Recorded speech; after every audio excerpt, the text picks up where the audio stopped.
Hello everybody, welcome to Menorca Consciousness Group. Thank you for joining us on this getting close to winter night, winter evenings, wherever you may be. I should imagine it's good morning, good afternoon, good evening. So thank you for joining us, and for those who will hopefully jump on, I should imagine. We're going to be obviously talking about shifting consciousness, this shift which is taking place now, and some of the effects which it happens to be having on humanity as a whole, but also individually. So we'll be skipping between individual aspects and the cosmic aspect. So spiritual housewife, I believe that's Kath. Wet windy here. Yeah. Hi Kath, thanks for joining us. Similar weather then to what we've got here. What is it? Foggy as anything out there at the minute, dark, etc., etc. So, wow, that's a good name. User, is it? So, don't know whether that might be Ruth, maybe. Hello, thanks for joining us.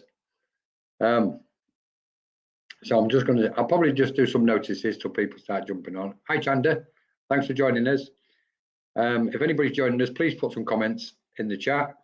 I'll be talking obviously about consciousness, but also anybody, if you want to share any of your own thoughts, here's Ruth. Hi Ruth. Yeah, I'm going to be talking about consciousness, but if you've got any thoughts or questions, please put them in the chat and we'll just go with the flow and see how we get on.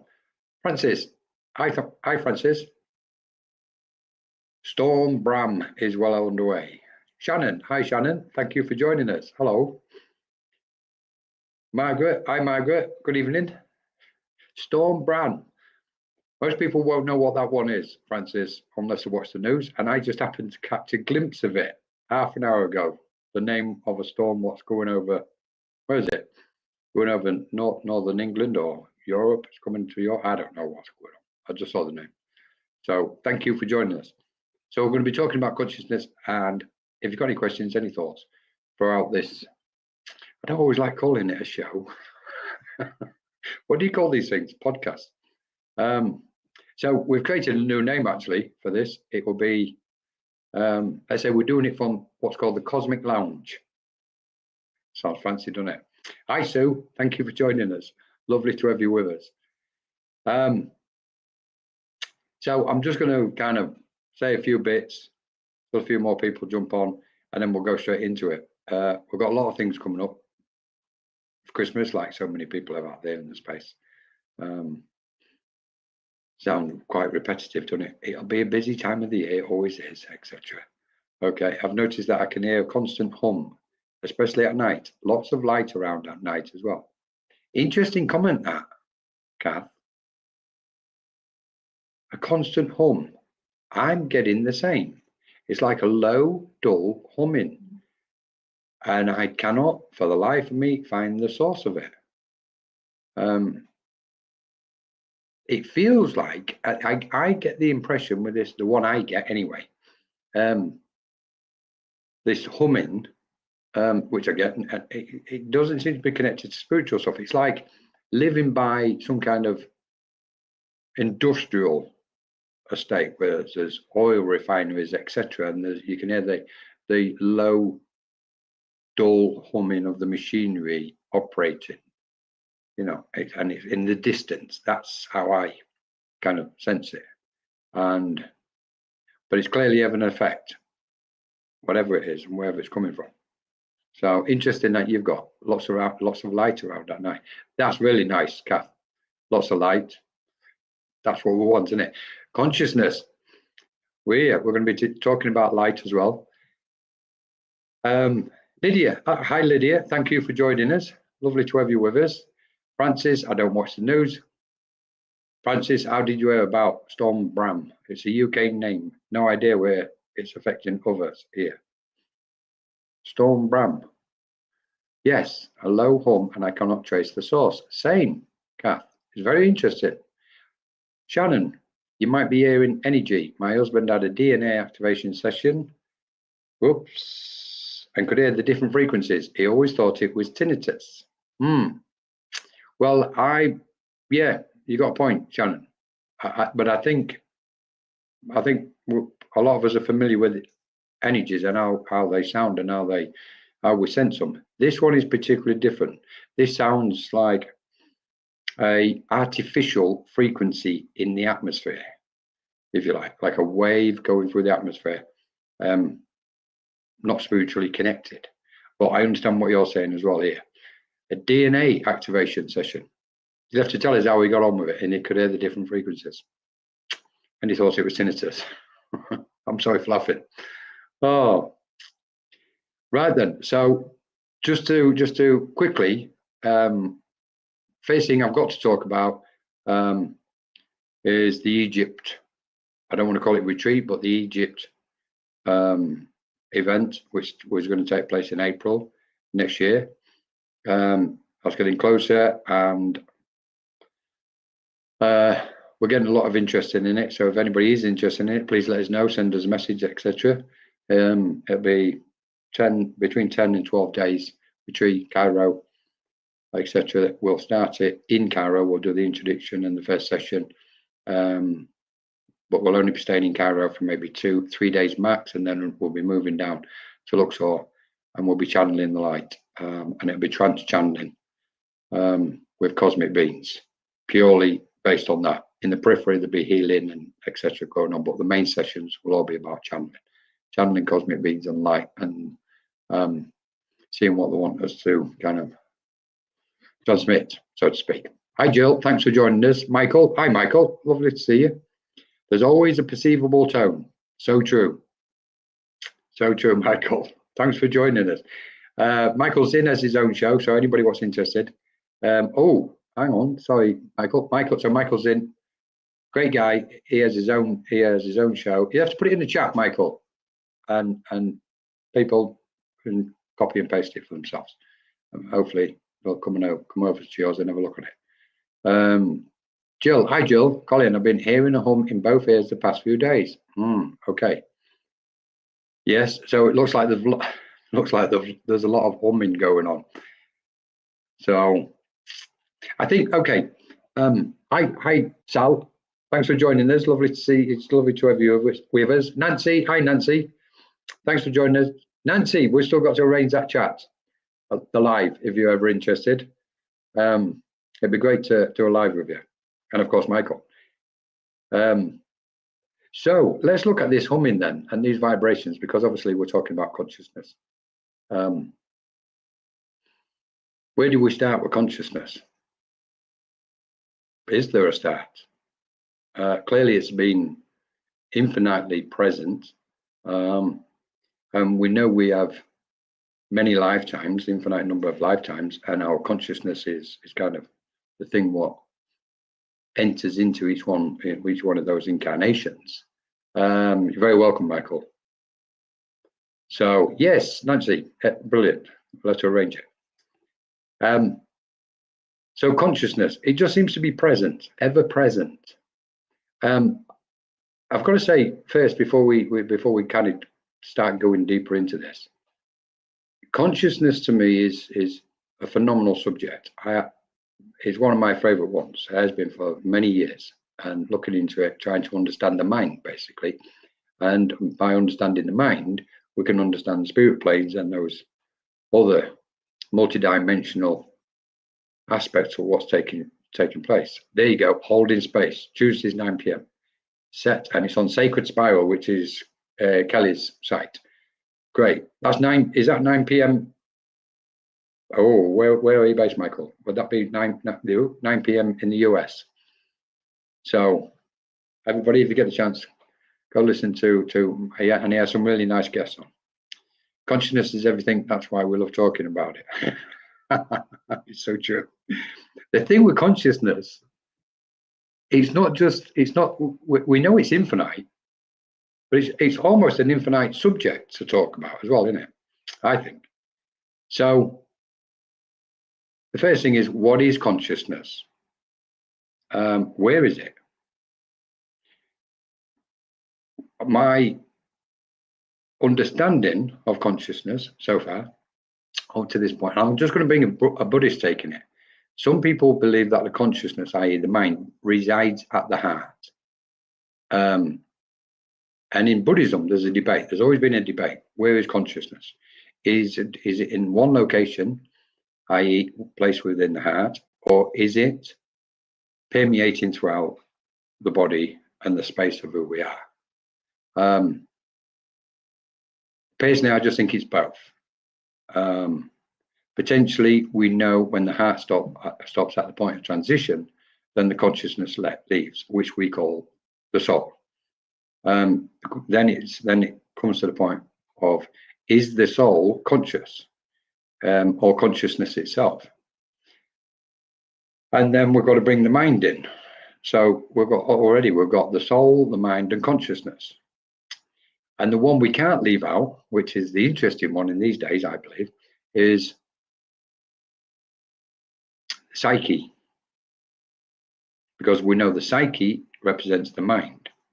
So we're looking at almost a singularity, but 4 aspects of it, or 4 different names, if you like. So EST, thank you, Michael, 9 o'clock Eastern Standard Time then in America on Tuesdays, holding space. Hi, Charlene, thanks for joining us. So, and I think this is where some people, this is where it can be a little bit confusing for people, because the different terminology, the psyche, the mind, the soul, the consciousness. And then just to cap it off, just for the fun of it, we have awareness. So it's a bit of a maze, really. Like, okay, going back to the source, if we can get to the source, is the source conscious? Clearly, it's our understanding that it is. And we know we are part of the source. If not, we are it, which I believe we are. I think we are the source itself. How pure we are is a different question altogether. Are we the pure source? Then clearly we are. But how often do we vibrate and resonate at that frequency of the pure source? Linda Owen, hi Linda, from the north. Is that the North Pole? Where's that from, Linda? From the frozen north. Lovely to have you with us. So consciousness, and Catherine, hi Catherine. So consciousness, and this shift of consciousness, what's taking place to humanity, we know clearly now that there is a big shift, and the changes which it's bringing about. What I would like to do, or what I've been inspired to talk about tonight, it's funny because I didn't know what we was going to be doing on this chat. I just knew I had to do a chat tonight, and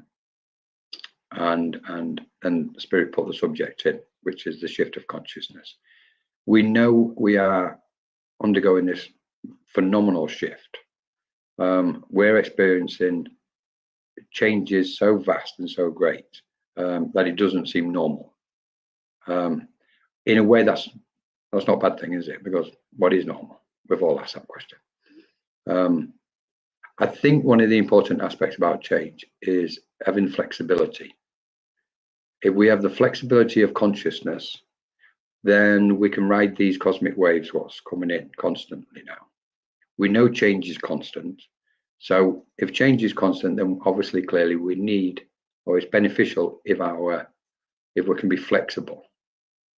Because if change is coming in and we're rigid, we know when we've got a rigid mind, the mind is tight, it's tightening up like a fist. It just like, then there's tension, there's stress, etc. So when change comes, we find it very difficult. I think everybody in this spiritual space globally is doing an amazing thing for everybody. The support that's out there during this change for each other is phenomenal. And it's exceptionally humbling to witness it and be a part of it. So we don't want a tight mind. We don't want to be grasping, do we? Or having too much attachment, because we know we get into trouble once we start doing these things. And if we have a mind which is grasping, becoming attached, etc., it leads to us sometimes finding things difficult to handle. So that flexibility, and the big thing for me is flexibility of consciousness, because then we can ride. It's like we can, like a tree in the winds. It will just blow gently. It will sway, And if we've got a mind of that nature, or consciousness, our consciousness is like that, we can ride this shift of consciousness, so to speak. So I'm going to try and move through these layers as best I can, as far as consciousness is concerned. So we have the center point, what we can say the center point of consciousness. And it's from there where everything, our sense of reality is based, our perception, our understanding, where we gather the knowledge, etc. And we start thinking, analyzing, dissecting, letting go is involved in that, the shadow work, because we're looking at old states of consciousness, aspects of our consciousness which we've been carrying, etc. So when we start looking at consciousness internally, we can then say, okay, we've got what's called the present consciousness, the one we're thinking with now, and then we have, it's like three types. Obviously, it's not just three, there's many, because it's all vibrations and energies. So we've got three specific ones, which is the present consciousness, the subconsciousness, and the soul consciousness. My understanding is we're at the point where we are in the process of merging all three. We do know that our present consciousness is what's aware of our surroundings, conversations, the environment, etc., etc. The subconsciousness is like the data bank. It's where we store the thoughts and feelings, etc. But obviously they are conscious energy, or energies of consciousness. So when we're doing the letting go process, etc., shadow work, we go into the subconscious mind. We shine that light, and then it starts transforming that energy. By doing that, something magical happens. It opens the door to the soul consciousness, that third aspect. My understanding over many years is the block to our soul are all the thoughts and emotions which were stored in our subconscious mind. So it's just not, the subconscious mind just doesn't carry the old stuff. It's got all those wonderful memories. So there's masses of positive energy within our subconscious awareness. The interesting bit about the subconsciousness is that we have a tendency to think, oh, that's where we just chuck all the rubbish. Well, I believe the memory, a lot of our memory is there, and a lot of our memories are stored like a data bank. And that's where, when we wish to kind of find something from our memory, it will just ripen into our present consciousness. So there's three basic ones: the present consciousness, the subconsciousness, and the soul consciousness. Interesting enough, in Buddhism, they refer to them as the three minds: the mundane mind, or gross mind, the subtle mind, and the very subtle mind. So then we go, okay, that gives us a basis from which to start to understand the subconsciousness. To start to understand consciousness itself. We can then remove those three. And we can then clearly say, okay, consciousness is all connected to wavelengths, frequencies, and vibrations. We have different thoughts. And as we have different thoughts, we have a tendency to put gravity, a sense of gravity, to each thought. We might have a light thought, heavy thought, intense, etc., all taking place within our consciousness. So we're at this point now where we know the shift in consciousness is getting us to get close to the soul, the consciousness of our soul, that pure part of who we are, and empty ourselves, become those empty channels, so to speak. Mediums, psychics, healers, trance mediums, channelers all know now that the most efficient way of channeling or working is with a clearer mind, and that's to empty ourselves. As we do this, as this shift is taking place, we start then looking at and understanding, or coming under the sensitivity or awareness of what's referred to as Christ consciousness, the pure part of our consciousness, so to speak. And that's almost like a stepping stone for us into the multidimensional aspect of consciousness, if this all makes sense. And then from Christ consciousness, we recognize what we're actually looking at, and what we actually are is cosmic consciousness itself. So we are consciousness, infinite, vast, and expansive. We know the shift is doing one thing. The shift in consciousness, we can say, is creating an expansion of consciousness. So we know we're expanding. Our awareness or our consciousness is expanding outwards. I also can probably share this as far as my take is on all this. When somebody experiences an awakening, and without going into too many details about it, but when somebody experiences awakening, what's actually taking place is the expansion of that individual psyche. If that makes sense. It's quite simple, isn't it, really? The psyche being the mind, psyche being consciousness, etc. So there's an expansion taking place. During that expansion, a space has been created.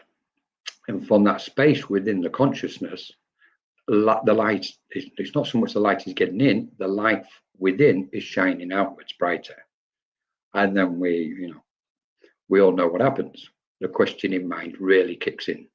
And we want to understand and try to realize and recognize not just our role and our place in existence. We question it so much. So we go on this path, this journey, which is originally called the spiritual awakening, so to speak. Terms, in one respect, don't really matter. But I believe it's a psychic expansion. And the reason why that takes place is because the energy was built up from the experiences, what each one of us have experienced, not just in this lifetime, but previous lifetimes.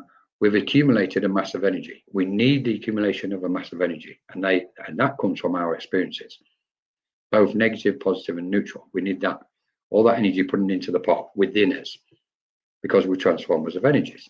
So once we attain a certain degree of a certain mass of energy, we then create what's called chemical reaction within us. We're doing it naturally. We're reaching this state of critical mass. Then there's a chemical reaction, and there's that expansion, i.e. the awakening of our own consciousness into the realms and dimensions of what reality really is. So you can see from a single point, from that moment of awakening, it can lead all the way to that infinite sense of being, so to speak. Sorry, I need to cough.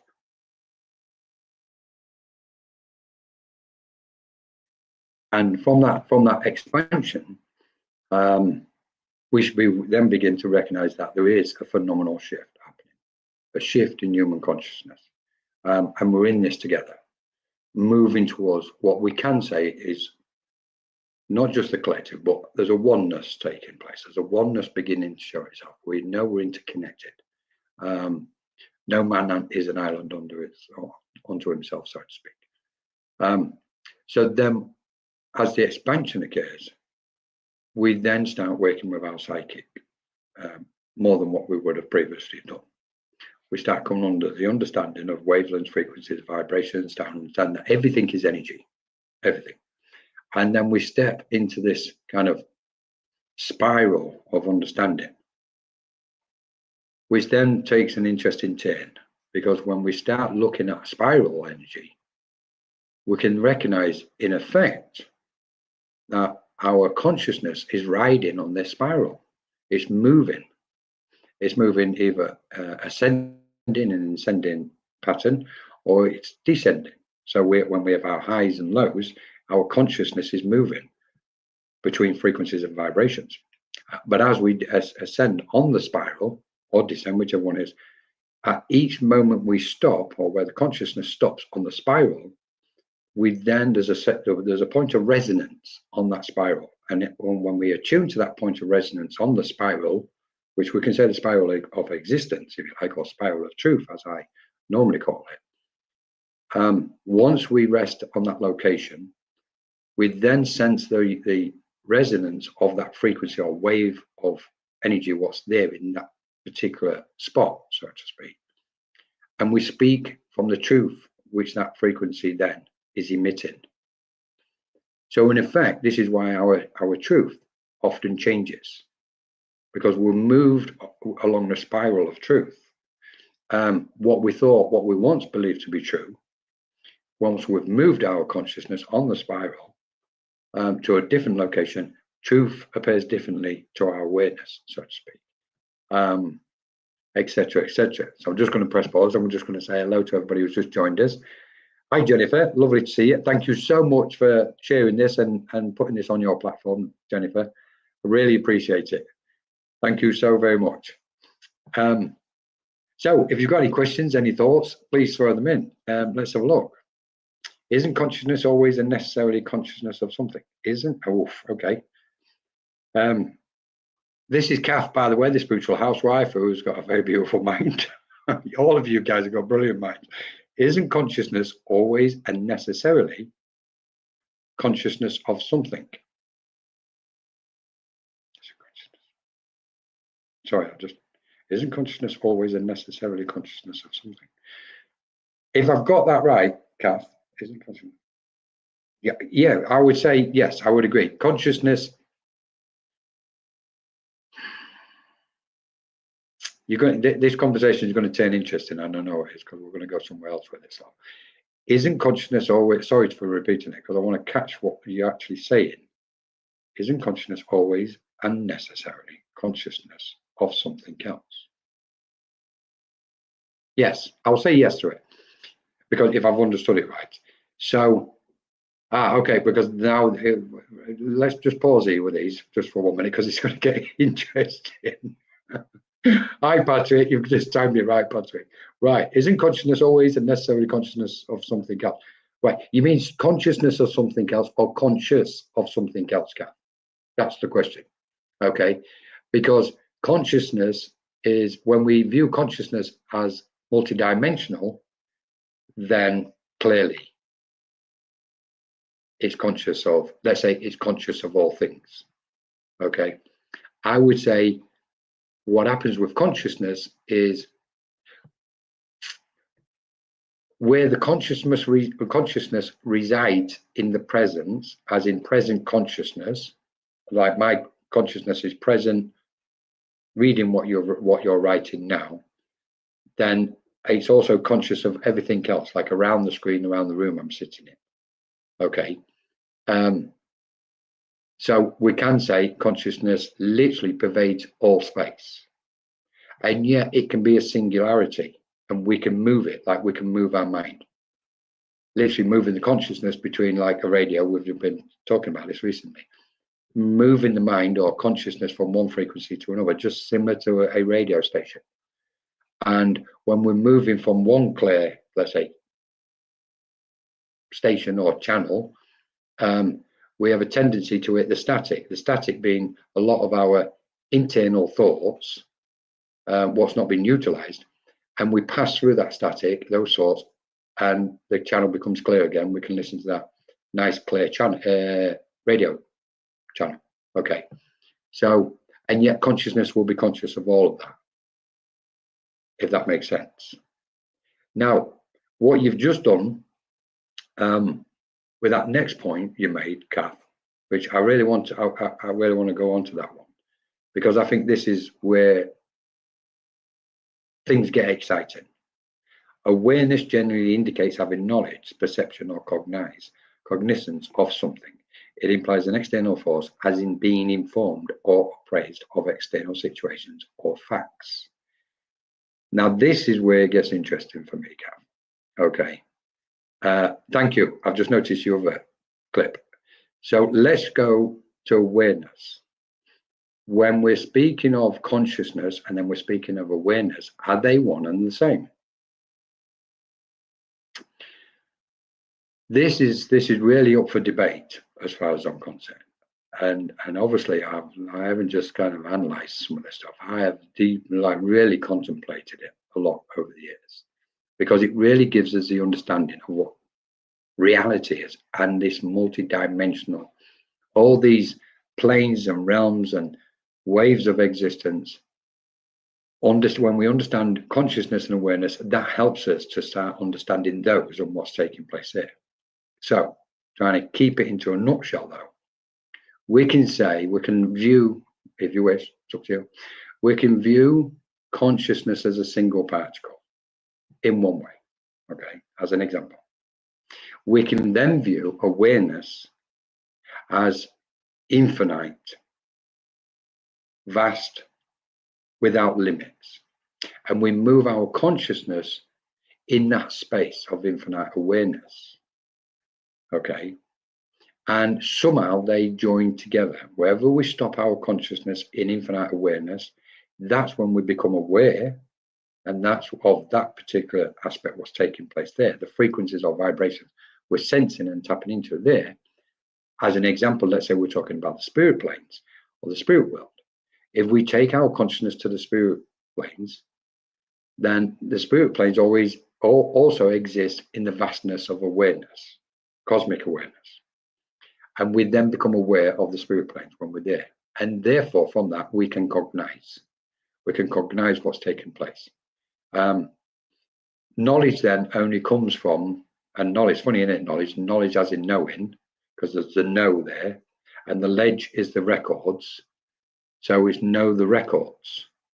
A bit like the Akashic ones, knowledge. So a ledger. So we can then know, and in that knowing, we're doing that through our consciousness. So we're knowing through awareness of that location, if that makes sense. We can liken it in a different way as consciousness and awareness. Awareness being a cosmic ocean, or the ocean, infinite ocean of existence, whatever it is. Awareness is infinite, and we can liken it to an ocean, and we can liken consciousness as a single drop in the ocean, because we all know we're a drop in the ocean. So therefore, if we're dropping the ocean, we're also the ocean itself. We know we can't have an ocean without having all the drops in it. And this is where the relation between consciousness and awareness really starts to kick in. So what makes it even more interesting is because as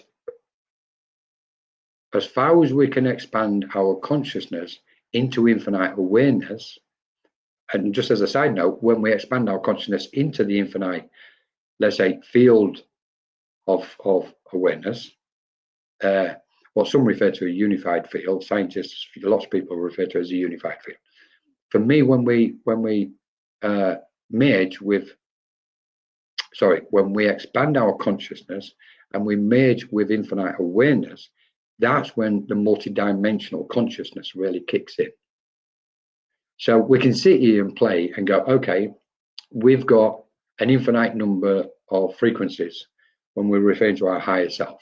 Okay, there's not just one singular higher self. The higher self is made up of a multitude of frequencies, wavelengths, frequencies, vibrations. And we know this because we move our mind, we move our consciousness every single day on several occasions. So what we was all doing prior to coming on here and the way we was thinking with our conscious awareness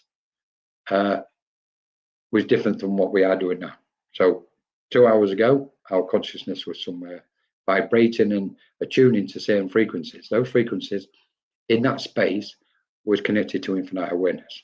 So we've now joined this space here, and our consciousness is connected to the frequencies of awareness, which is present in this space, if this all makes sense.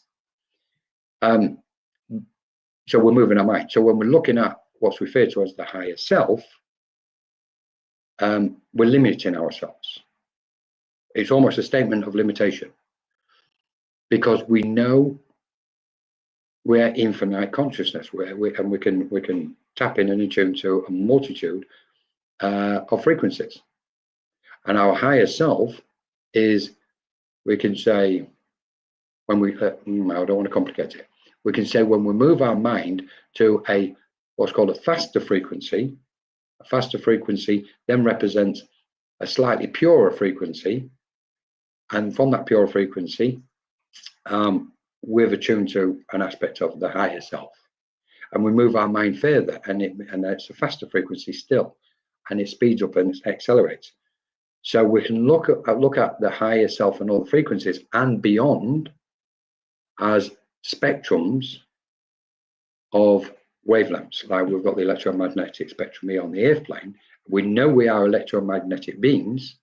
We know that for a fact. And we're emitting and transmitting, and we're also receiving. So we're playing a game here at all times, every moment of every day.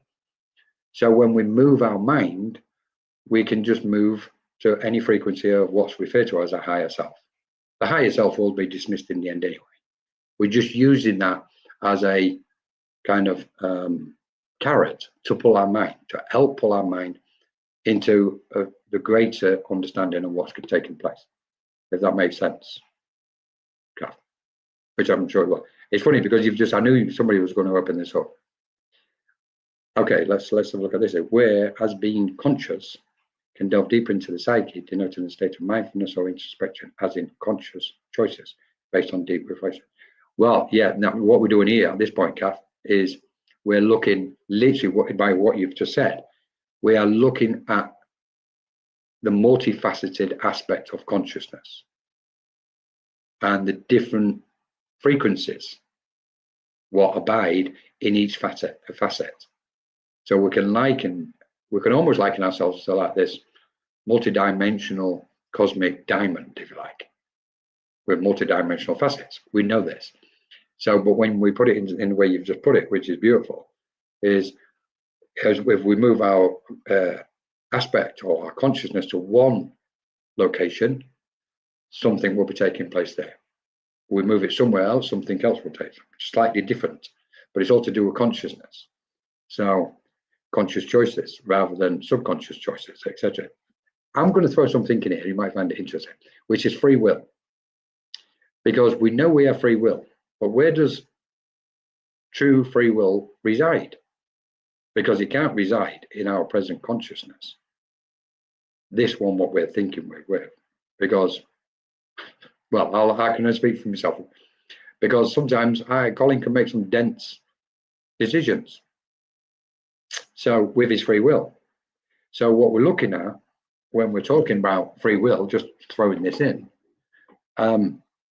we have a frequency of free will in the attuned to the present consciousness. If we go deeper in through mindfulness, introspection, then the frequency of free will changes and our consciousness attunes to that. So therefore, with our free will on a pure or finer frequency of our awareness, that vastness, that infinite awareness, we can then make a more well-informed decision and go further and further. The free will of the soul is totally different from the free will of our present consciousness. It's filled with an abundance of wisdom. That's where our true the true sense of free will exists, or the purest part of free will exists. So we have to look at, and I'm pleased you're putting this, Kath, because what we're doing here is expanding and opening up into what I call the rings of consciousness. We've got the 7 immediate ones. We know we've got the 3, what we described earlier. Then we've got 7, which is, and the 7 match the chakras, and the 7 matches the 7 dimensions of reality and understanding. Okay, we know we are existing in what's referred to as a 3rd dimensional reality. So therefore, there's an aspect of our consciousness which is attuned to this 3rd dimensional reality. As soon as we move our consciousness to a different frequency, we can then start blending with the 4th dimension and beyond, 5th, 6th, whatever it is. Then we can even go outwards further beyond the 7 dimensions. And I'm not saying the external aspect, I'm on about the internal, because we know everything's taking place within us. Our perception is based on where our consciousness is within ourselves, where it's residing, what it's perceiving, and the frequency of awareness, infinite awareness, what it's attuned with in any given moment. So when we're talking about free will and making decisions and having the choices, it's really important that we contemplate deeply, because true free will and the best decision making comes from within those inner, we can say it comes from the inner light. that inner light of awareness, so to speak. Good stuff. Very good stuff. So we're going to let's have a look, see if anybody else is. Christina, hi Christina, hope you're well. Thanks for joining us. Jennifer, Patrick. So thank you for your insights. What do you do? Okay. Hi Lydia. Thank you for your insights. What do you think is the main reason why we hold back and fear making progress in our spiritual journey? Beautiful question, Lydia. Well, I think it would be fair to say that depends on the individual mind themselves. So it's not really, there's never one uniform reason for everybody, because we've got to understand or kind of take into account that each individual resonating at their particular frequency with all those facets and aspects of their consciousness have all got to be taken into consideration. And then when we look at those, we've got, okay, there could be a reason. There is something else that's playing a role where we're holding back and fear. We can use the normal everyday ones, which is, and I don't like it, I don't like using these. Sorry, I'll leave them for everybody else to use them. But in this case, I'll probably make a reference to them, which is, two of them is confidence, lack of confidence, and trust. Them two aspects and so many more come from the conditioning, what we've taken on board around us. So, and not being attuned to our intuition as clear as we can. Again, intuition is made up of many different frequencies. But pure intuition is that one single thought of our consciousness. That's a part of our consciousness, it's a part of awareness. So when we go to pure intuition, we're kind of asking our mind the answer to something. We're seeking an answer. Shall I do this? Shall I do that? Shall I? And where the spiritual journey is concerned, we really, it's absolutely stunning and beautiful when we're tuned as close as we possibly can to our intuition. Because there is no fear in intuition. There's no, intuition is just, it's not even really confident. It just is. We have the thought, we act on it. Okay. So I wouldn't like to say one main reason why we hold back. Clearly, what we're trying to do within us, we're trying to get our light to shine. And if I was probably put on the spot, I would say the main reason what holds anybody back from the spiritual journey or spiritual path in any area is because they're not allowing their light to shine. So in effect, really what we should be doing is going, whoof, I'm clearing all conditions from around me, and I've got this clear light, and there's an opportunity, and I'm just taking it, whatever area of the spiritual journey is. And I would say also, Lydia, just because some people say, well, go with your instinct. We know the instinct is brilliant. When now, because of this shift in consciousness, what's happening to all of us and humanity, not just humanity, it's happening on other planes as well. We know that. We're getting the information from cosmic beings, spiritual beings, that the change is moving throughout the cosmos. But in its essence, if you like, which isn't a word I normally like using because it can be overrated and overused sometimes. But at its center point, what we're looking at is achieving a clear mind. Because if we can achieve a clear mind, there is no fear. Fear can't exist. Just clarity is present.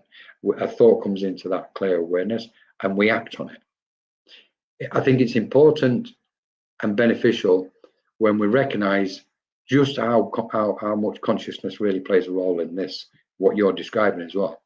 Because the idea, when we're looking at spiritualism and spirituality, what we're looking at really is thought, feeling, and action.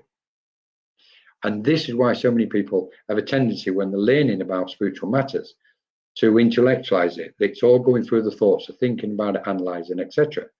And some of it we can hold on to. The idea with a thought is if we receive a thought into our awareness and and we think it is correct, the next thing to do immediately is, does it feel correct? Feels correct. Okay, if them two things match, put it into action. Doubt is massive. We've lived in a system where doubt has been one of the big players. And of course, we can't mention ego. We've got to mention, we can't leave ego out. Ego is still playing such a massive role on the planet. And even on an individual level, our ego can hold us back. So we go, okay. And when we start diving into the ego and the aspects of it, and especially where insecurities come from, because insecurity comes from the ego, the I am insecure. Take away the ego, everything just is. Something ripens, okay, I'm just going to do it. So I would say, just to kind of like closing it up a little bit, Lydia, what I would say is meditation is beneficial.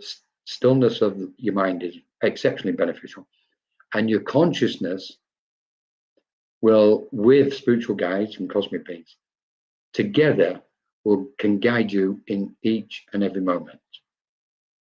I don't function unless I'm in tune with those beings of light. And I will not make, many decisions.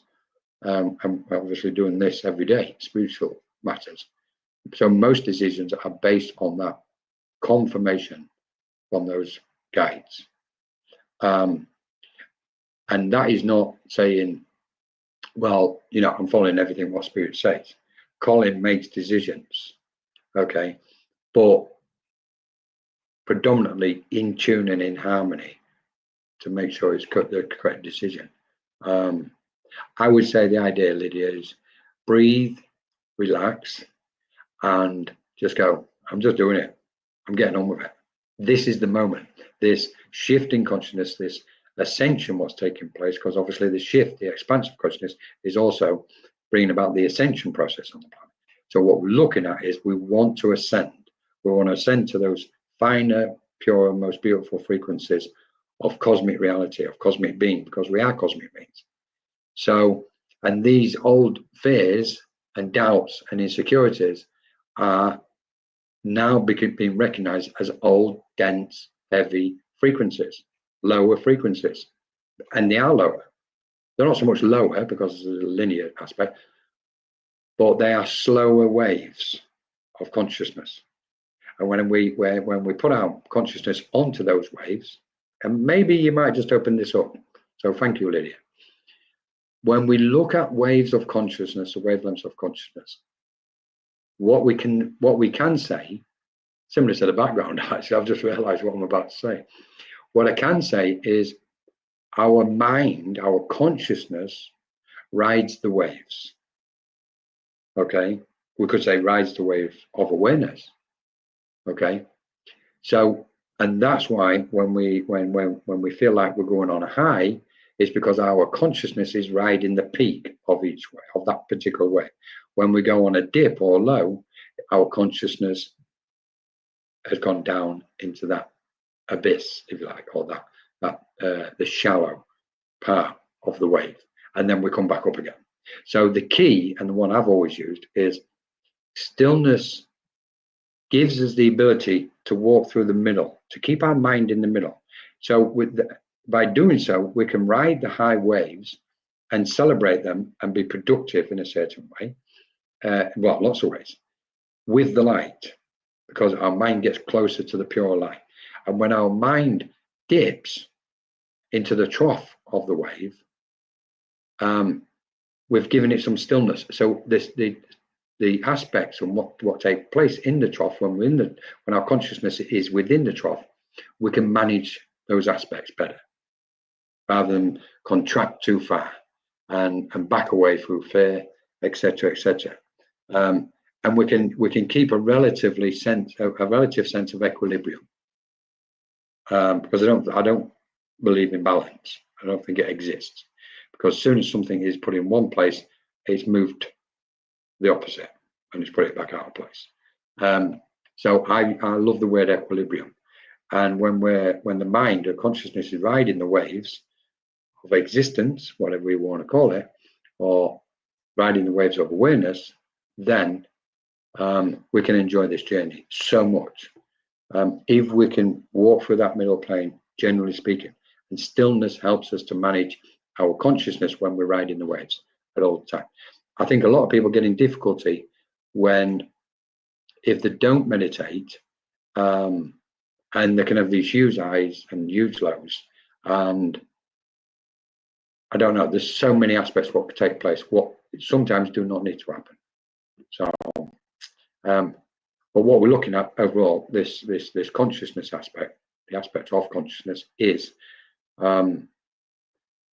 consciousness rides the waves of existence, and that's what we're all doing. We are.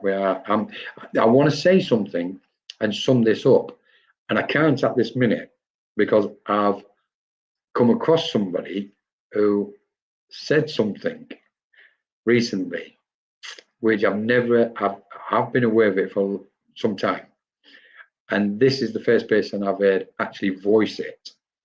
So, and I don't want to say what it is because I've invited them to come on, and we're going to have a chat. Hopefully, we're going to have a chat at some point. Okay. And it's so tempting for me to use them words. I'm like, no, I'm not. I'm going to wait for that person and let them say it, because they're the first person I've seen use it. Anyway, brilliant stuff.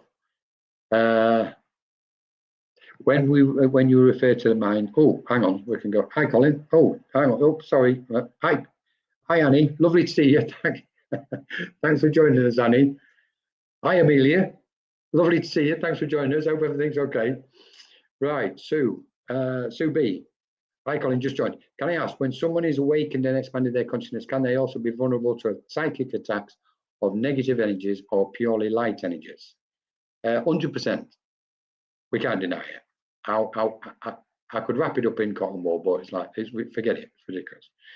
The question is, the important thing is, when the mind or when consciousness has expanded and we do become more sensitive, we literally instantly, once we've had an awakening, our sensitivity is heightened. And the reason why is because our light's turned up, and it's emitting outwardly, and therefore it's sensing the environment, what we're in, any environment. And the brighter your light, the more you're sensing the energy in the environment you place your consciousness in. You know, it could be in your own home, going to see family, friends, etc., going on all day. It doesn't matter. Wherever you are, everything is dependent upon the emitting factors of the frequencies of our own consciousness. So what happens in that is we then become sensitive, often hypersensitive, but very sensitive to the energies of the environment. We also become not just psychic energy. We know we can do psychic readings, etc., reading people's auric fields, and we can go on forever for that one. But where the psychic attack is concerned, it means what we're doing is implying that somebody has deliberately sent us some not nice energy, okay, amongst other things, because we can be under attack by different frequencies and different things, okay. So yes, to answer your question, when someone is awakened and expanded consciousness, can they also be vulnerable to psychic attacks? Yes. So, and the idea here really is, may as well put this one in. If our mind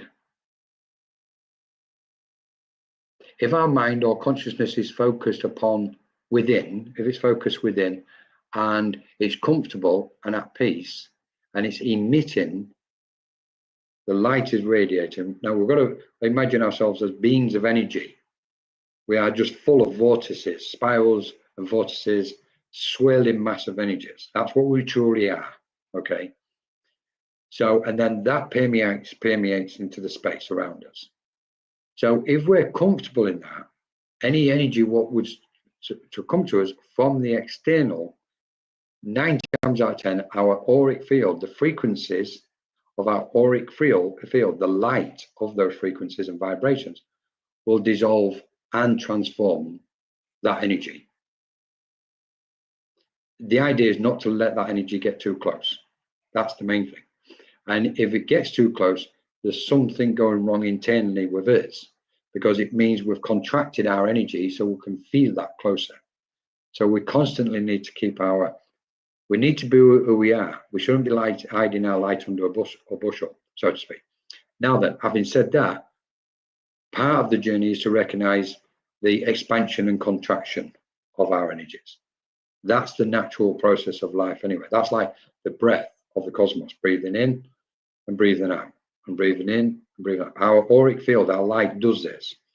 If it doesn't, we're not in tune with nature.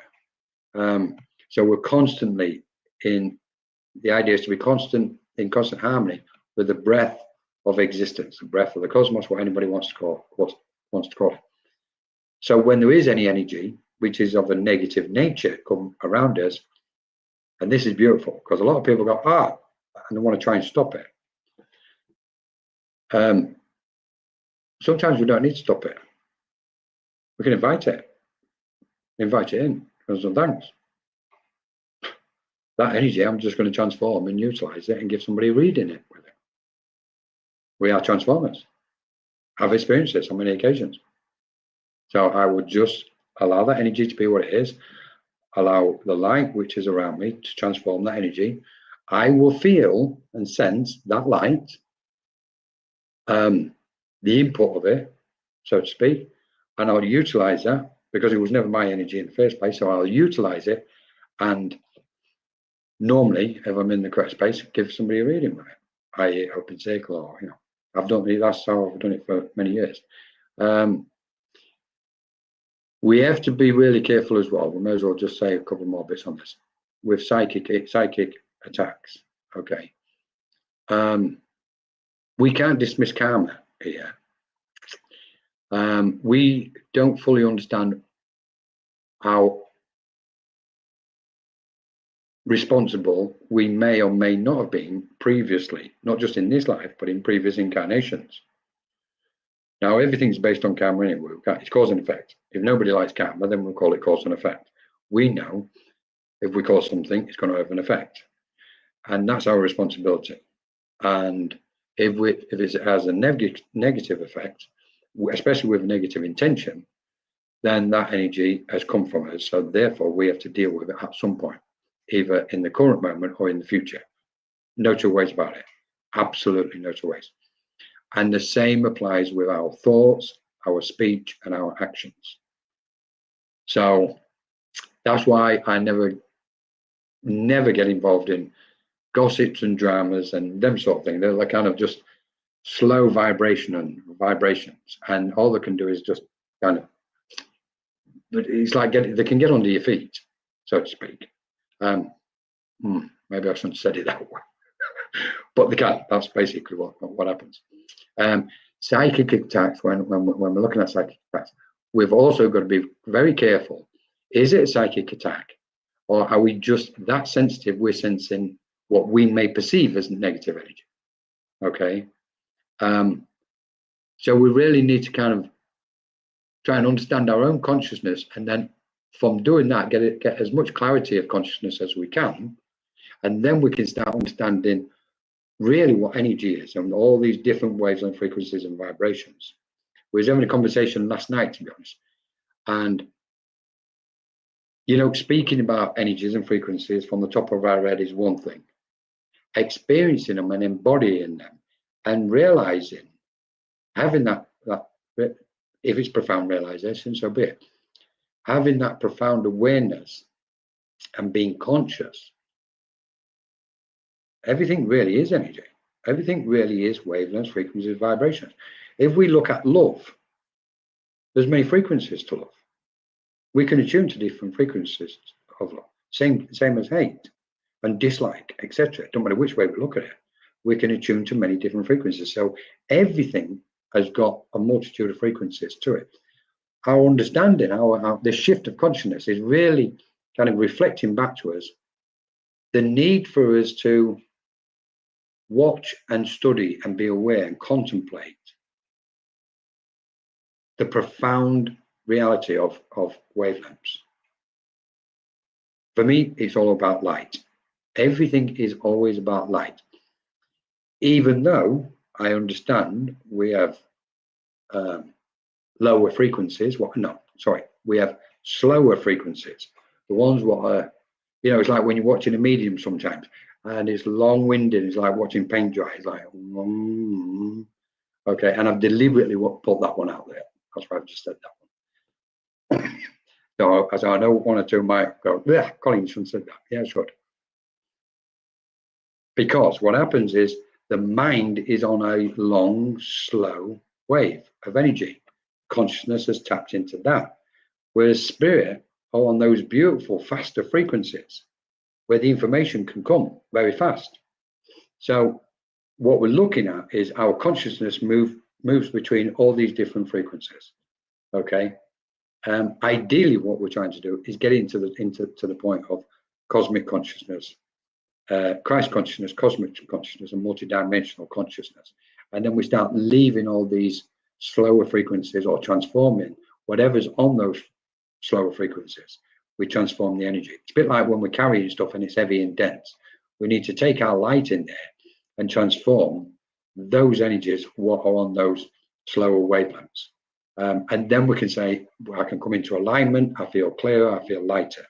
And that's the whole idea. And from that, then we can start really communicating with these phenomenal beings in the space around us and on those other dimensions and realms. Anyway, wow, I'm waffling. No, maybe not, I don't know. So, who's the next question? Or anybody next? So, in which kind of consciousness is the higher self located? Wow. I hope that helped you. So, in which kind of in which kind of consciousness is the higher self? Thank you, Chanda. So, if we imagine ourselves as a spiral, okay, and we can then say, the higher self is just, we're using it as a reference. We're saying it, look, higher. We have to be careful how we use these words, because that can be elevating. That can really come across as self-elevating as well. My higher self. Sounds so patronizing, doesn't it? Puts me above you. My higher self. I'm going to my higher self. It's like, it sounds ridiculous. But it's a term we're using positively to help us understand different frequencies of consciousness, understand what we are. So which kind of consciousness is the higher self located? We can say minimum some of the purer, faster frequencies, Chanda.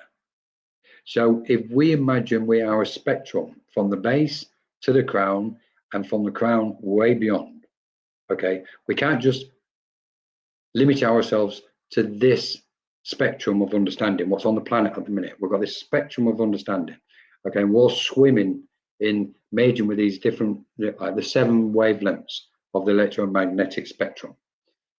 We're now recognizing there's a multitude of spectrums. I don't know, for some reason I want to say galactic amount, I don't know where that goes, but there's an infinite number of spectrums of wavelengths, frequencies, and vibrations. Okay, and when we merge with them, when we're referring to the higher self, it's a reference to moving our consciousness to a slightly purer frequency and moving it further to another purer frequency, what we refer to as a pure frequency. It's not a question of high or lower. It's more of a question of what frequency, what's the frequency of that wavelength? How frequent is those oscillations within a distance? So if we place the 7 wavelengths of the electromagnetic spectrum in a container, so to speak, or on a graph, we will see the infrared wavelengths. There's only maybe 2 or 3 peaks, and as we go up, there's more peaks on that wavelength. It means it's becoming more frequent. The oscillations are happening more frequently, and therefore our mind consciousness is bouncing along them. So on what we refer to as the lower frequencies, we shouldn't really be referring to it as that. we should be saying the slower frequencies.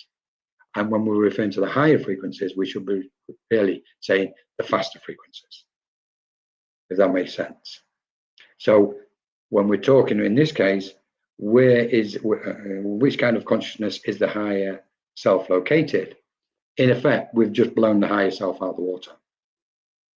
We've just made it non-existent, because it's all about the speed of the frequencies up from one particular wave or wavelength, and how many oscillations there is on that particular wavelength.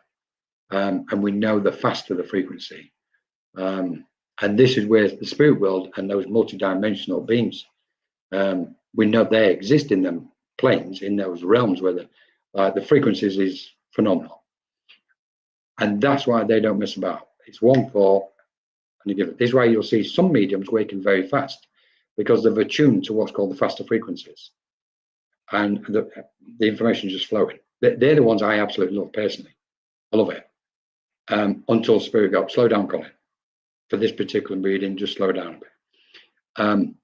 When we're looking at spiritual beings and cosmic beings, they actually, it's interesting, they reduce their consciousness. They move their consciousness down the spiral to slower frequencies from their side, from their point of view. And we're trying to raise ours up in order to blend and match somewhere. So we're trying to get to the faster frequencies of our consciousness, in this case, what can be referred to as a frequency of the higher self. When people go into the altered state of consciousness or altered state of awareness, it's the same thing. Close your eyes, just relax a little bit, straight away we've just gone into an altered state. If we go deeper, it's a deeper altered state. If we go further, and the same with trance. Trance works exactly the same. We've got to get to a point where we're matching the frequency of a spiritual guide or cosmic being, and then we can transmit the thoughts and the knowledge from that frequency. When we're looking at cosmic beings diluting, bringing their consciousness to slower frequencies according to them, higher ones according to us, and we match them. What happens at that point? Sorry, I need to cough. What happens at that point is we're still not receiving the pure knowledge and understanding and teachings, information of what they are really aware of. And the reason being is because they have to dilute them. They dilute some of the information because the human mind, whether it's spiritually thinking or not, wouldn't understand, fully comprehend what was actually taking place. And for me, this is why the shift in consciousness has got to be happening the way it is. We can't have all the knowledge all at once. It would just blow our minds. We wouldn't be able to comprehend it, most of it. So in effect, what we're doing is ascending, expanding, feeling, sensing, getting familiar with the frequencies as we expand and ascend, starting to understand them in a nice, comfortable way. And we can already see there's a rapid acceleration taking place. Like the shift recently, let's say for 30 years, mediumship around the world was moving at a certain pace. In the last 5 years, it's sped up immensely, phenomenally. And in that, now we're seeing more channeling and trance. Trance was for the select few many years ago. Now a lot of people, it's beautiful. Everybody, there's so many people wanting to learn about trance, etc. So, and I know I've just slightly drifted, Chanda, but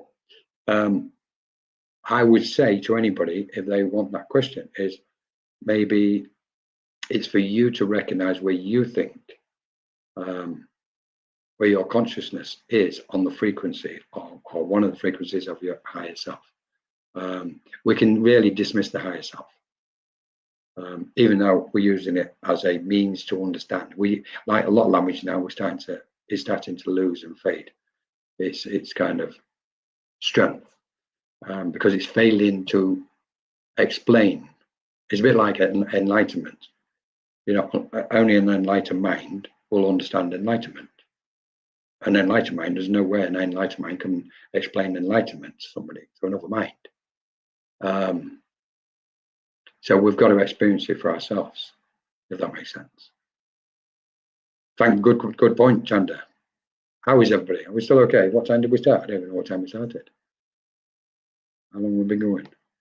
Lydia, thank you. Thank you, Lydia. Brenda. Hi, Brenda. Thanks for joining us. Amelia, 100% never do what they do won't end well. Correct. 100%, Amelia. And it's funny, let's just quickly, you've just reminded me, Amelia, thank you. I would say for anybody out there who sense psychic attack or anything of that nature, please don't send it back to them. Please just do not send it back to them.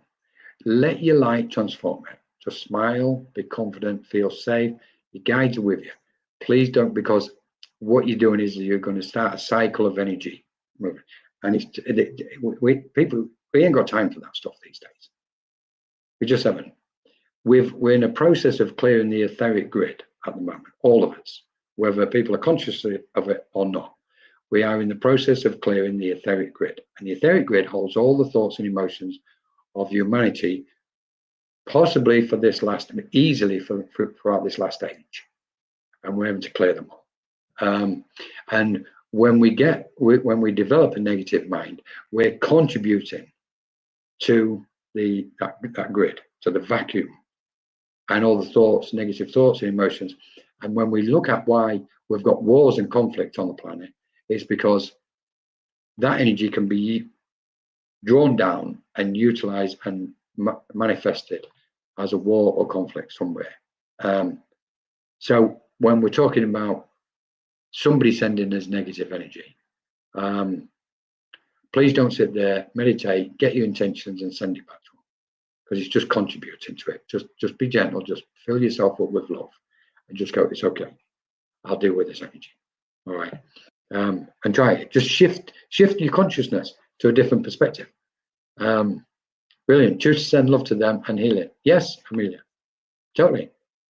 Yeah. In fact, to be quite honest, we have to be careful if we do that. If we send them healing, if we send them light, if we send them love, if they've got such a negative mind, they will take that energy and they'll transform it and they'll use it negatively as well. We have to use a lot of wisdom in this. So I just leave things to be. That's what I generally do. Transform the energy. Because I've seen it, Anyway, I won't go too far with that. Amelia, how do we connect better? Oh, sorry. There's a lot. How do we connect better to our loved ones? How do we get? Okay, truth. The truth, as always, is simple. We have to open up. We can use many techniques. Everybody's got their own one. But we cannot connect to anything outside ourselves unless we are open to do that. And when I say open up, sorry.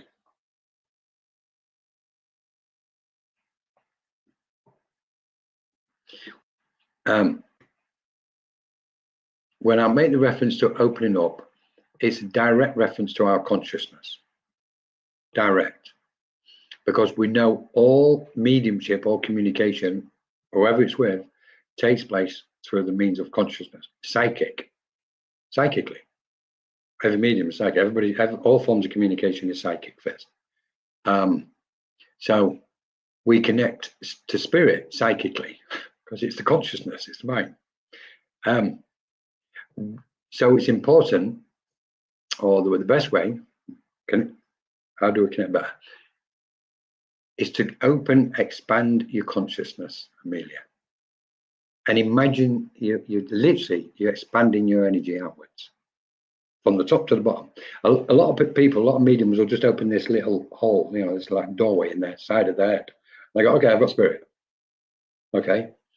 But when we expand our energies, our field of energy, we automatically ascend. maybe this is this is worth saying. When we ascend, we expand. So in this case, we want to connect with our loved ones, then we expand and we'll naturally ascend because it goes in all directions. When we turn our light up, it goes in all directions. It just doesn't go over there or that direction. We're expanding. So it's going in all directions, even below us. Our light goes below us. So the most important thing, how do we connect better, is to expand our energy and allow our mind to go into those vibrations. Move the mind away from the physical, mundane aspects. This has been one of the biggest issues for a lot of people training in mediumship or training to connect with loved ones. They still keep their focus too much on the physical plane, on the physical world, and the distractions, what's going on around them. You'll see it on Zoom, on many Zoom meetings, all of them. You will see people what's got this wonderful ability to connect with spirit, but they're preoccupied watching, their eyes are open and watching and listening to what's going on in the space. So basically it means their point of focus is here on this plane, on this level, or this wave of what's playing out in that space. The key is to send our mind to another frequency and draw it away. That's all a distraction in front of us. Draw our mind away, and automatically, somebody even by speaking it, you probably hear it, feel it. Move your mind to another frequency of awareness, and that's it. And just keep going further and further and further. And what happens is, as soon as spirit gets the signal that we're going to open up, they're there in an instant. Like we said earlier, they're on those higher frequencies. They don't mess about. They're here. Boom. Amelia's going to do that. She's going to open up. We're going to be with her. We're going to protect her. We're going to guide her. We're going to inspire her. But we're going to let her do it herself. But we're going to be around and present. And as soon as we get that first chance, an opportunity to put a thought through an auric field, through your field of energy, through those layers of consciousness, into your present consciousness, we're going to do it. That's how it works. It really is. So it's like, I need to open up. Often we can go into, again, I talk about stillness a lot. If we still the mind, if we go into the stillness, that's the purest form as well. Opening up and stillness is the two main ones. We've got to do them both, because when we go in, it's funny, when we expand and we allow our consciousness to expand, we're going into the vibrations of stillness simultaneously. If we go into stillness, we're expanding simultaneously. And in that expansion is when those beautiful beings can come in from the light vibrations, from the light, and be present, and we can sense and hear them, etc., etc. All the clairs play out. So that's a short note, Amelia. Good question. Right then, let's have a look. Darren, hi Darren. Darren's joined us. On the path to Christ consciousness, should you study Christ in as much detail as the physical world allows? No. Easy as that one. That was a quick answer, wasn't it, Darren? On the path to Christ consciousness. Well, what we're talking here, Darren, is when we make reference to Christ consciousness. Again, it's a term. We're looking at that word Christ. And we're putting it to Christ consciousness. Obviously, we're putting it to consciousness.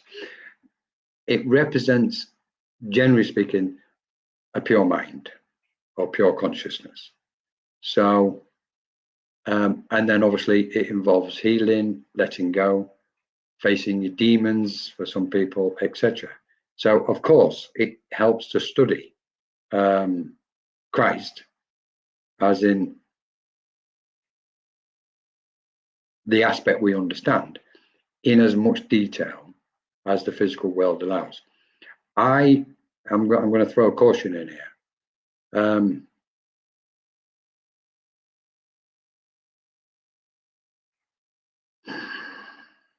The most important work is not reading a book. The most important work, especially a book which is questionable, very. The most important work is the inner work, because Only by doing the inner work can we find the true nature and experience and of the realization of the true nature of Christ consciousness. The book will then confirm some aspects of it. It's very my thoughts. I don't trust books because it's somebody else's thoughts, and somebody else's thoughts have come from a certain frequency. The whole point of consciousness, the whole point of this conversation tonight is the different multitude of frequencies of consciousness. And who writes a book? I said one has got one there. I've wrote it. But it doesn't mean to say it's pure. It's going to have all sorts of errors, mistakes, misjudgments, maybe misconceptions in it. Don't know. So for me, I would say no. You don't need to study Christ in as much detail as you can in the physical world. You need to study your own mind and yourself more than that. But that's just my opinion. And I respect people what do what you're saying.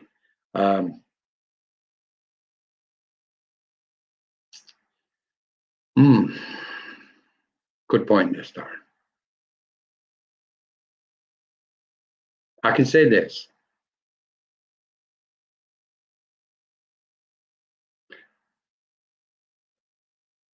We are what's referred to as Christ consciousness. We are it. Clearly we are.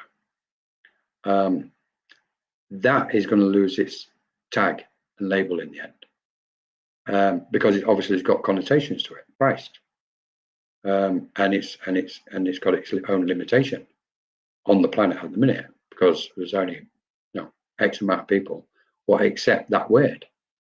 There's so many other religions, particularly, what do not accept that word as such. So again, we can't allow terms to limit our expansive consciousness. Now, this is where we're in interesting times, because we can use language and words to a point to express or try and define or explain something. But we all know that until we feel the frequency within us, which hasn't got no term, it's got no label, it's got no kind of name or title or anything, it's a frequency. It's a sensation what we attune with. And we're doing that more and more often. So human language and most of the writing, if not all the writing on the planet, will also fade away eventually. It served its purpose as stunning writings, absolutely stunning writings on the planet, including the one you're making reference to. So that's where I am with that one. Good stuff, absolutely. What do people mean if they say that the high... Oh, hang on. No, we haven't. What do people mean if they say that the higher self spoke to them? Really good question, Chanda. I like this one. I love this one. What do people mean if they say that the higher self spoke to them? So, facing disclaimer, you would have to ask all those people what have said that their higher self has spoken to them. Because clearly I can't speak for them, and it would be inappropriate for me to do that. Okay. I've never made that reference about myself. So I've probably just cornered myself as far as giving you an answer. However, we're going to attempt to chuck something in. What do people mean if they say they have spoken to their self? Okay. So generally speaking, the understanding or perception is when somebody says they've spoken to their higher self, it means they've moved their mind to a clearer or purer frequency of themselves. And that somewhere in there they refer to, there's a aspect of their consciousness what they're making reference to as the higher self, the one above the one what they're speaking with in that moment. That's quite diminishing in its own way, in a way. However, that's generally what they're saying. It's like you've got a frequency of awareness here, and there's one here. So they've gone there. That's the higher self. Okay. Now, some people can go, no, we don't mean that, Colin. It means going inside and speaking to the higher self. Well, then we can't say the higher self if we're going in. It's a different direction. So that takes us back to a term. It's a terminology. The higher self is a term used simply as a tool to try and express something in human words, which can't be really expressed completely. Well, it all boils down to a frequency, if that makes sense. Just before we start wrapping this up, we're going to throw one thing in.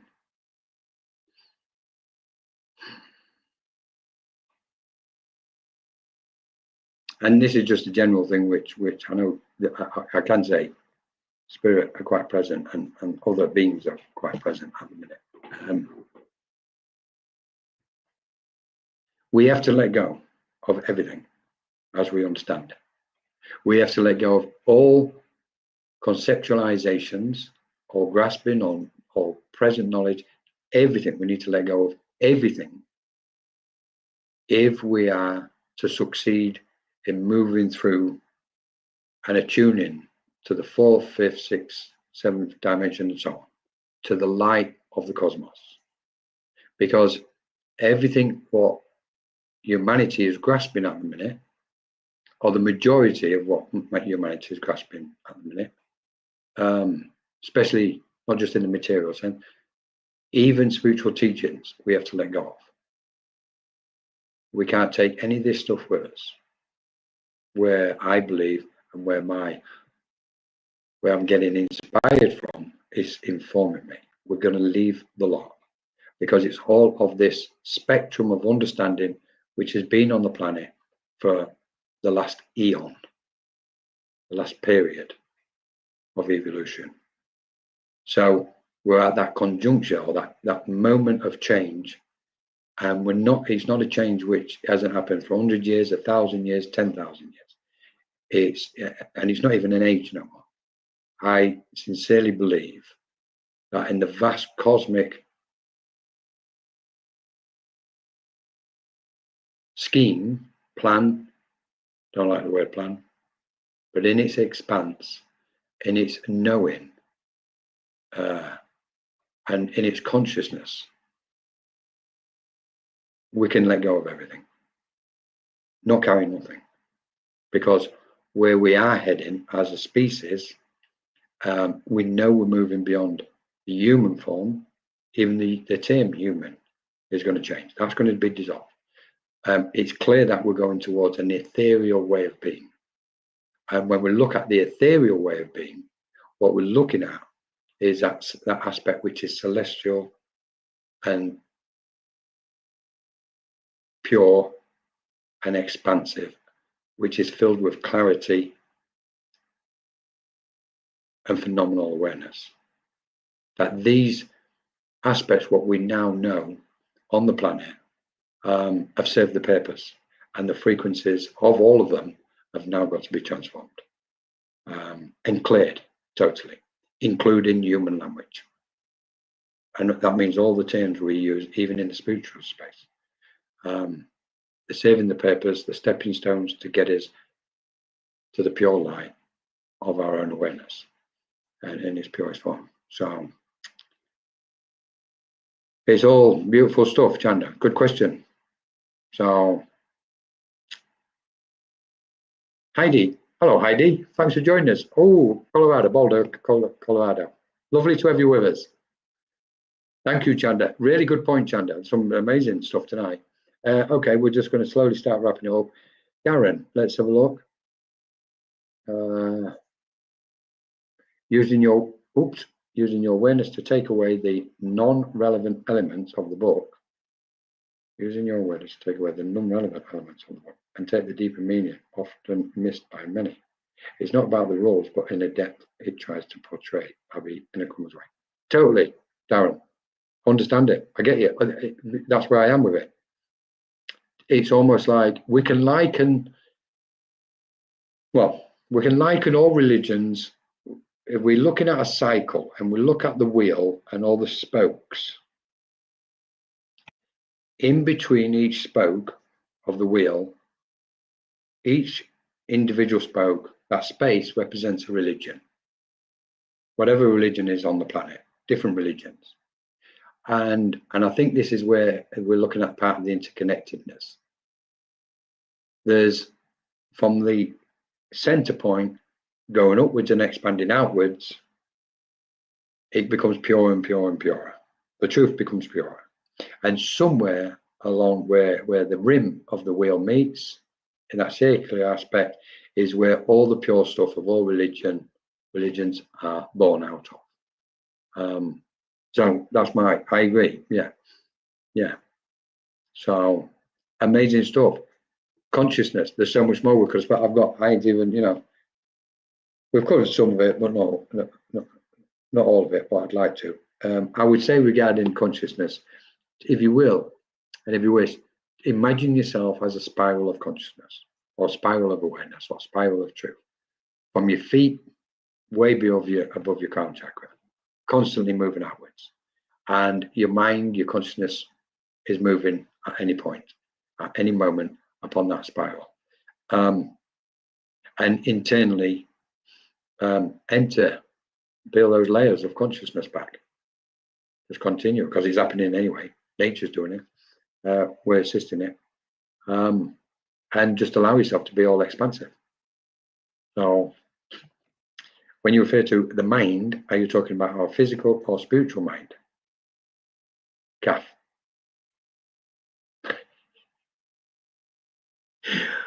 Oh, okay, let me repeat it. When you refer to the mind, are you talking about our physical or spiritual mind? We're back to frequencies, Kath. I don't separate them. I don't see myself as having a physical mind.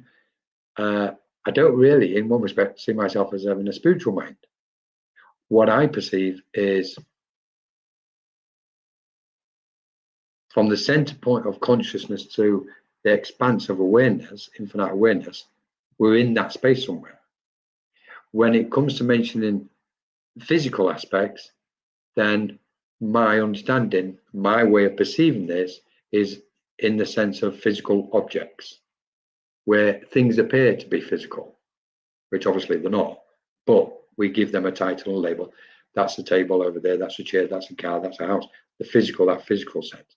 So my consciousness just perceives the physical in physical objects. That same mind then just moves and everything appears as spiritual.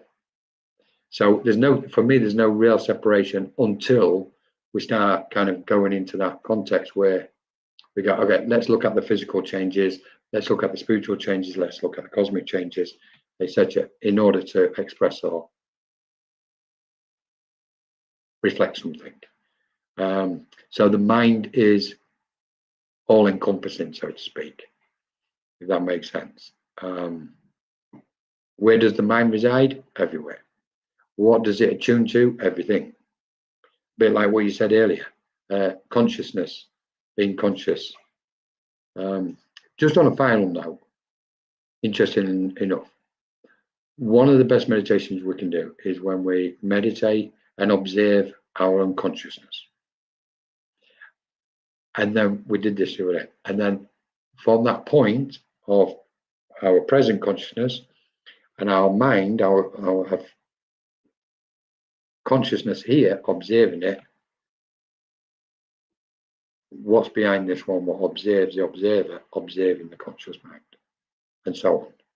That opens the door to multidimensional consciousness and its understanding. And I think we're going to call it a night. So thank you, everybody. For those who joined us and stayed on with us, hope we got through enough aspects for everybody. Just some quick notices. I've really enjoyed it.